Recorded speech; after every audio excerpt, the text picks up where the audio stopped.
if any other fighter said what he said after this fight when he was in that octagon, when Joe Rogan was laying down in his suit next to him with his leg broken, and he's yelling, oh, this should be a referee stoppage, this isn't a TKO, this is ridiculous, and talking shit about his wife, and then signaling that he's going to kill him, and saying, I'm going to get you in your sleep. Oh, you are?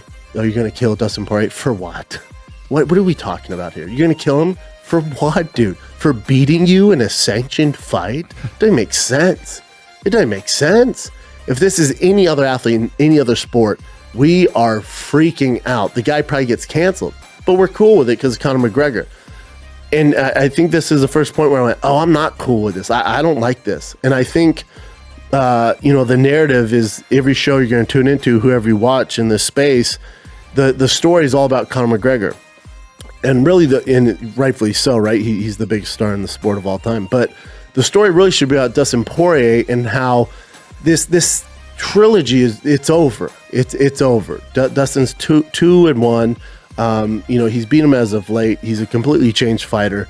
We can't say that about Conor McGregor. Can you tell me, out of Conor's last 5 fights, that he's gotten better? There's no way. Especially out of his last 3. Tell me he's gotten better.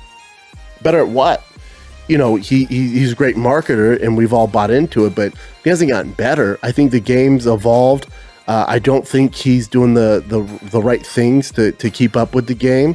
In the UFC, it's like he's taking all this time off, and then he's fighting the best guy in the world. Dustin Poirier is the best lightweight in the world. I know Charles Oliveira has a belt. Let's be real. We all know from you look at his resume, what he's doing. Dustin Poirier could have fought Charles Oliveira, decided to take the smart fight, the money fight, and fight Conor McGregor again in the trilogy fight. We know Dustin Poirier is the best 155 in the world. So for Conor, I think if they could go back in time and do it right, I know he's making more money than God fighting Dustin Poirier and doing this stuff, and Khabib and these long layoffs. And again, even that, to go back to the excuses with the Khabib fight, and I've done this myself. I go, well, he didn't really train for that. He wasn't well, whose fault is this? Whose fault is it that he focused on boxing in the second fight for Dustin Poirier in January? That he didn't train like he should have for the Khabib fight? This isn't my issue. This isn't the fans' issue. This is a Conor McGregor issue. But we keep overlooking it because what he's given us as being a Conor McGregor fan, that we overlook all of this and make all these excuses. And for the first time in my life and the first time on this podcast, we got to stop. We got to stop. And I love Conor McGregor, but we got to stop.